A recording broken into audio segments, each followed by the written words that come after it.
fall like lightning. I saw darkness run for cover, but the miracle that I just can't get over, my name is registered in heaven. I believe in signs and wonders. I have resurrection power. Still the miracle that I just can't get over, my name is registered in heaven. My praise belongs to you forever. This is my testimony, from death to life. His grace rewrote my story. I'll testify. By Jesus Christ the righteous, I'm justified. This is my testimony.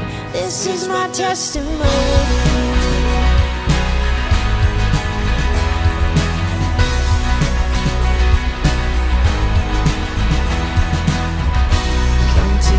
Sons and daughters, bought with blood and washed in water. Sing the praises of the Spirit, Son and Father. Our God will finish what He started. Yes, our God will finish what He started.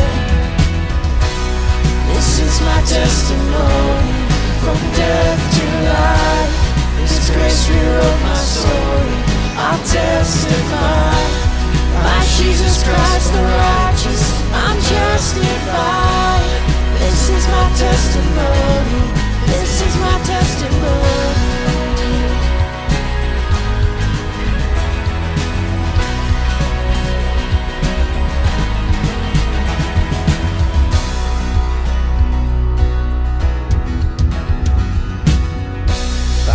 Dead, you're not done. Greater things are still to come. Oh, I believe. If I'm not dead, you're not done. Greater things are still to come. Oh, I believe. If I'm not dead, you're not done. Greater things are still to come. Oh, I believe. If I'm not dead,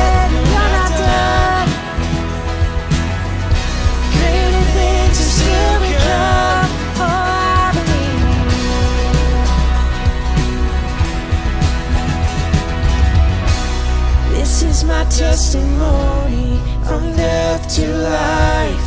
'Cause grace rewrote my story. I'll testify. By Jesus Christ the righteous, I'm justified. This is my testimony.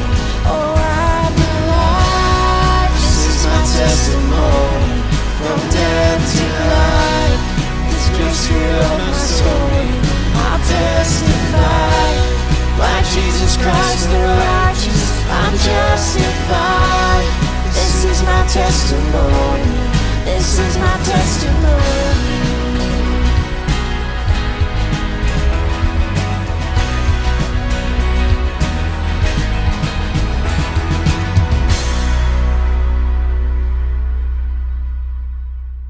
Hey there, TCC. Welcome to our online service. My name is Ty, and this is Crystal. Hi, church. So happy to come together once again to worship with you here online. Now, before we continue with our service, we just want to give you a couple of quick reminders about a few things that are coming up. That's right. For example, today, May 15th, we are holding a hymn sing in our sanctuary at 6 p.m. We would love to have you join us for the night of worship, fellowship, and refreshments. Also, we're just a couple weeks away from the start of our summer service schedule. Our main campus service will combine for a single service each week at 9:30 a.m. every Sunday starting on June 5th. Our East Campus will continue to meet at 10:30 a.m. like usual, with the exception of June 5th. That's right. We have a few special things going on that day, like a barbecue with the Tulare Police Department and our annual Pentecost offering. So we'll all come together as one big happy family that day. We'll be meeting outside on our Shady Oak campus, so I hope that you'll bring your lawn chairs and join us for that.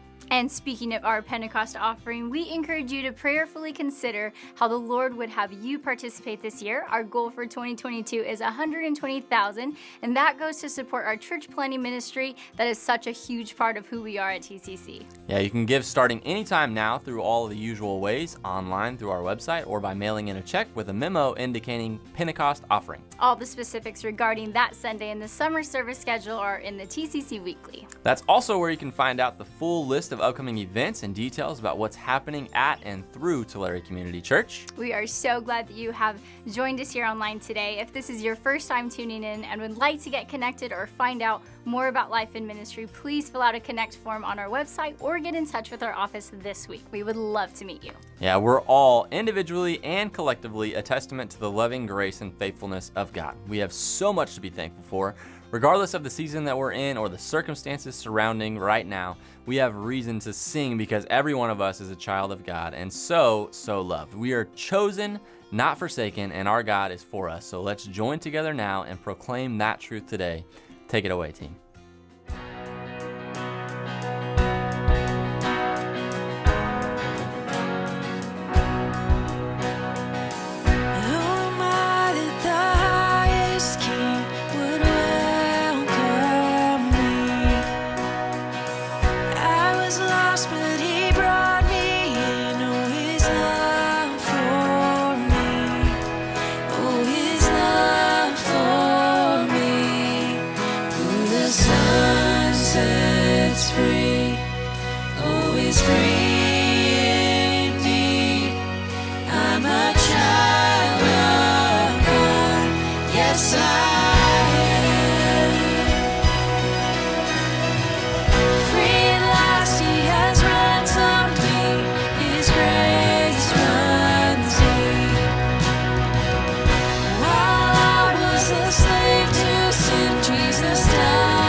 He died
Hear now the word of the Lord from the book of Ruth, chapter 2. It says this, Now Naomi had a relative on her husband's side, a man of standing from the clan of Elimelech, whose name was Boaz. And Ruth the Moabite said to Naomi, Let me go to the fields and pick up the leftover grain behind anyone in whose eyes I find favor. Naomi said to her, Go ahead, my daughter. So she went out, entered a field, and began to glean behind the harvesters. As it turned out, she was working in a field belonging to Boaz, who was from the clan of Elimelech. Just then, Boaz arrived from Bethlehem and greeted the harvesters. The Lord be with you. The Lord bless you, they answered. Boaz asked the overseer of his harvesters, Who does that young woman belong to? The overseer replied, She is the Moabite who came back from Moab with Naomi. She said, Please let me glean and gather among the sheaves behind the harvesters. She came into the field and has remained here from morning till now, except for a short rest in the shelter. So Boaz said to Ruth, My daughter, listen to me. Don't go and glean in another field, and don't go away from here. Stay here with the women who work for me. Watch the field where the men are harvesting, and follow along after the women. I have told the men not to lay a hand on you, and whenever you are thirsty, go and get a drink from the water jars the men have filled. At this, she bowed down with her face to the ground. She asked him, Why have I found such favor in your eyes that you notice me, a foreigner? Boaz replied, I've been told all about what you've done for your mother-in-law since the death of your husband. How you left your father and mother and your homeland and came to live with the people you did not know before. May the Lord repay you for what you have done. May you be richly rewarded by the Lord, the God of Israel, under whose wings you have come to take refuge. May I continue to find favor in your eyes, my lord, she said. You have put me at ease by speaking kindly to your servant, though I do not have the standing of one of your servants. At mealtime, Boaz said to her, Come over here, have some bread and dip it in the wine vinegar. When she sat down with the harvesters, he offered her some roasted grain. She ate all she wanted and had some left over. As she got up to glean, Boaz gave orders to his men, Let her gather among the sheaves and don't reprimand her. Even pull out some stalks for her from the bundles and leave them for her to pick up, and don't rebuke her. So Ruth gleaned in the field until evening. Then she threshed the barley she had gathered, and it amounted to about an ephah.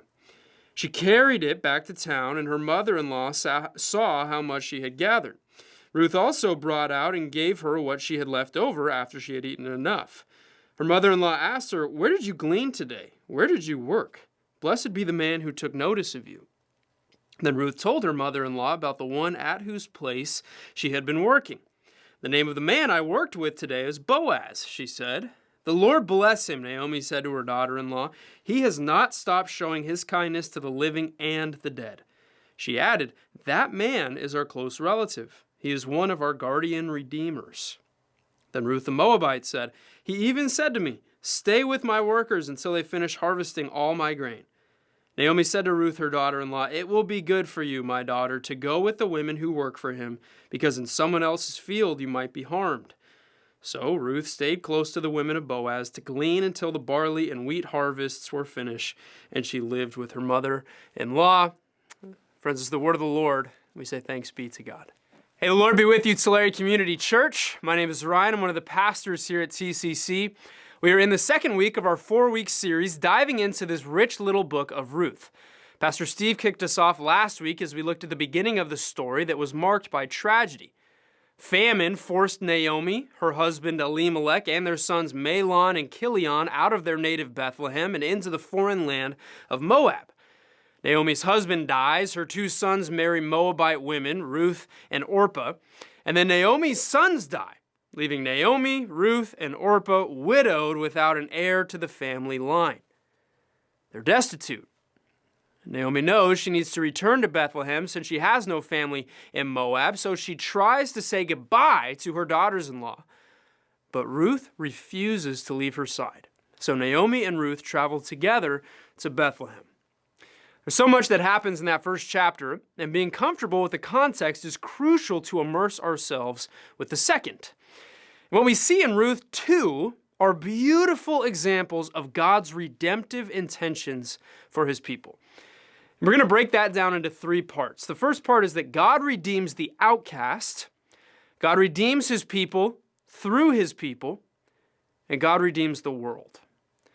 All right, so God redeems the outcast, he redeems his people through his people, and he redeems the world. All right, let's do it. So, as we embark on the Ruth 2 journey, we immediately learn that there's a guy named Boaz who is a relative of Naomi's late husband. And we'll get back to Boaz in a minute, because first, verses 2 and 3 tell us, "And Ruth the Moabite said to Naomi, 'Let me go to the fields and pick up the leftover grain behind anyone in whose eyes I find favor.' Naomi said to her, 'Go ahead, my daughter.' So she went out, entered a field, and began to glean behind the harvesters. As the end of chapter 1 told us, it's harvest season in Bethlehem. April was for barley and May was for wheat. The first 3 steps of the harvest went like this, all right? So step 1, cut the grain stalks. This is usually done by men. Step 2, tie the reaped grain into bundles. This was usually done by women and to make it ready for transport to the next site. And step 3, which is the most interesting, the gleaning process. Now this comes from the law in Deuteronomy 24 that says, when you are harvesting in your field and you overlook a sheaf, do not go back to get it.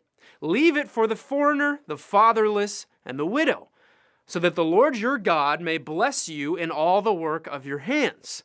When you beat the olives from your trees, do not go over the branches a second time. Leave what remains for the foreigner, the fatherless, and the widow. When you harvest the grapes in the vineyard, do not go over the vines again. Leave what remains for the foreigner, the fatherless, and the widow. Remember that you were slaves in Egypt. That is why I command you to do this." Now this was hard, hot, back-breaking work, but God mandated that the foreigner, the fatherless, and the widow be given a chance to provide for themselves, just as God provided for Israel when they were slaves in Egypt. And this matters because Ruth is in about as bad a position as possible in this place and time in history. See, society in ancient Israel was patriarchal, meaning that the head of the household was the father. It was patrilineal, meaning that kinship was traced through the male line of the family tree. And it was patrilocal, meaning that the wife, the woman, left her family to join her husband's family. So the father's the leader, family is traced through the husband, and the wife leaves her family to join her husband's family. All right, well, the leader of the family, Ruth, left her family to join, is dead. And the 2 male heirs of the family tree are dead. And oh, by the way, she's a Moabite in Israel, which is a little like being a Michigan fan in Columbus, Ohio. Not welcome. A woman, fatherless, widowed, foreigner, check, check, check, and check. She's the outcast of outcasts who would have almost assuredly have had to resort to prostitution in any other surrounding nation. A horrible decision that, in reality, many women still face today all around the world. But who was the law? Remember, we just heard it. Who was the law written by God himself about leaving behind parts of the harvest written for? For the foreigner, the fatherless, and the widow. So how does God view Ruth, the outcast of outcasts, as worth redeeming? And so what does that make God? That makes God the Goel of the outcast. What does that mean? Well, let's see if our next point tells us. See, God redeems the outcast, and he also redeems his people through his people. All right, so given the opportunity to glean the leftovers in the field, Ruth gets to work. And a little while later, the aforementioned Boaz makes an appearance. He asks his workers who Ruth, quote, belongs to, as people were identified by their family, not by their first name. And Ruth had begun to develop a solid reputation around town for her faithfulness to Naomi and for her hard work in the field. So Boaz had heard of her. And he approaches her and says in verses 8 and 9, "My daughter, listen to me. Don't go and glean in another field and don't go away from here. Stay here with the women who work for me. Watch the field where the men are harvesting and follow along after the women. I have told the men not to lay a hand on you. And whenever you are thirsty, go and get a drink from the water jars the men have filled." Essentially, stay in my field. You'll be safe in my field and drink as much water as you'd like, which is a huge deal since Naomi had left Bethlehem in the first place due to famine. Famine is most often caused by drought. Very, very generous. Unusually generous. Maybe even suspiciously generous.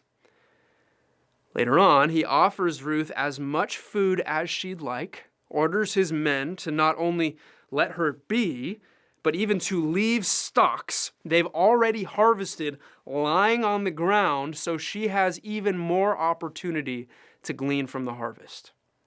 Suspiciously generous. See, if this was the only context we had as we read this story in 21st century Tulare, CA, we would have every right to be suspicious about what's going on. How many horror movies have we seen that involve an overly generous guy providing for a wayward young woman, only for us to learn that he's got ulterior motives?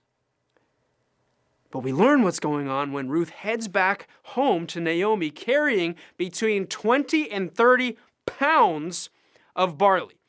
Pretty good day's work, right? Verses 19 and 20 say this. Her mother-in-law asked her, "Where did you glean today? Where did you work? Blessed be the man who took notice of you." Then Ruth told her mother-in-law about the one at whose place she had been working. "The name of the man I worked with today is Boaz," she said. "The Lord bless him," Naomi said to her daughter-in-law. "He has not stopped showing his kindness to the living and the dead." She added, "That man is our close relative. He is one of our guardian redeemers." He is one of our guardian redeemers, also translated as kinsman redeemer. This is a role that God wrote into the Levitical law. A guardian redeemer was a male head of household who was a relative of another male head of household who had legal obligations to serve his relative's family if something were to happen to him.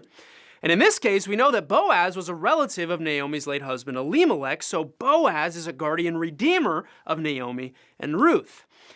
The basic duties of a guardian redeemer were as follows. 1, buy back family from bondage or slavery. 2, buy back land that had been lost. 3, if a female widow in the clan has no male heir, the guardian redeemer was responsible for marrying her. And 4, act as the avenger of violence on behalf of his relatives. Now, what are all 4 of these pointing to? Well, protection, and more importantly, redemption. Boaz takes such extraordinary care of Ruth because he is obligated to do so by the law. God mandated this particular edict and role to provide an opportunity of redemption for his people through his people. Now, guess what the Hebrew word for guardian redeemer is? Dramatic pause. Goel. Oh yeah. Goel. Remember, God is the Goel of the outcast, a term that he's actually referred to by several times in the Old Testament. God is the guardian redeemer of the outcast, just as he ensured that Boaz would be the Goel, the guardian redeemer of Ruth and Naomi. Are we beginning to get an idea of God's heart for redemption? All right, well, let's take it one final step. See, God redeems the outcast. He redeems his people through his people, and he redeems the world. Now, I know none of us want to be overly inductively allegorical, but the faithfulness, the chesed that we've seen for the outcast by God and to Ruth by Boaz, we've seen that is a foretaste of the world's ultimate guardian redeemer. See, when Jesus begins his public ministry, he introduces himself through the words of Isaiah in the book of Luke. He says, "The Spirit of the Lord is on me because he has anointed me to proclaim good news to the poor. He has sent me to proclaim freedom for the prisoners and recovery of sight for the blind, to set the oppressed free, to proclaim the year of the Lord's favor." Protection and redemption. Now, remember what the responsibilities of the Goel, the guardian redeemer, were. 1, buy back kin from bondage or slavery. 2, buy back land that had been lost. 3, marry the widowed. 4, act as the avenger of blood.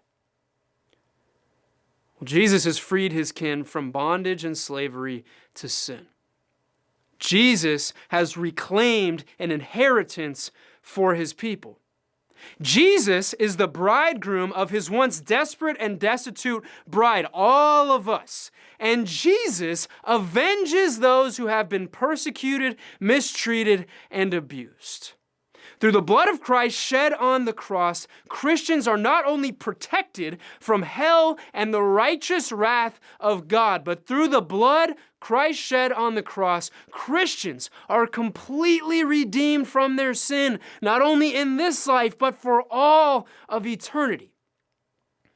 Jesus, the true and final Goel, the true and final guardian redeemer, has come.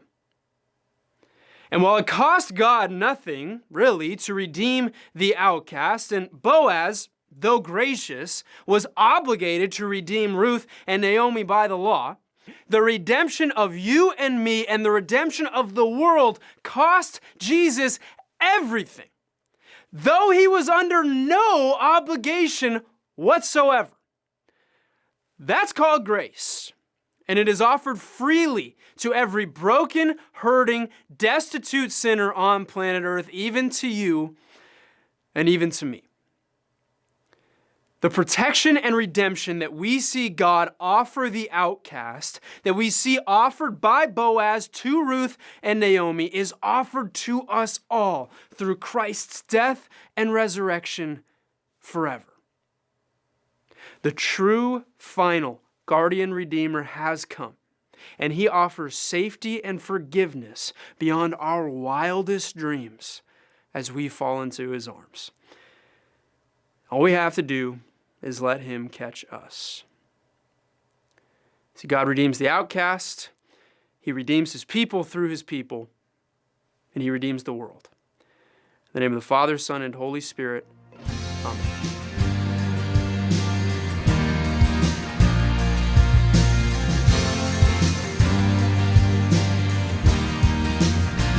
Led me out of the desert, brought me into his streams, river of living water, turned my bitter into sweet. All my burdens are lifted, took the shackles off my feet, and there's no sun.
TCC, we see these beautiful examples in the second chapter of Ruth of God's heart for redemption. We see the way that God desires to offer redemption to the outcasts and the way that he cares for Ruth, the widowed, the fatherless, the foreigner, allowing her to glean in the fields. We see God providing an opportunity for redemption for his people through his people as Boaz, the guardian redeemer, the Goel of Ruth and Naomi, acts in accordance to the law. And ultimately, we get a foretaste of the world's, of our ultimate guardian redeemer, the world's ultimate Goel, Jesus Christ himself, who not only redeems us, who not only protects us, but did so, sacrificing himself on the cross in our place at a cost we can't imagine and at no obligation whatsoever. The ultimate guardian redeemer, the ultimate Goel of the world has come, and he offers us redemption, he offers us protection, if we just believe in who he is and we fall into his arms. Believe this and be at peace. Amen.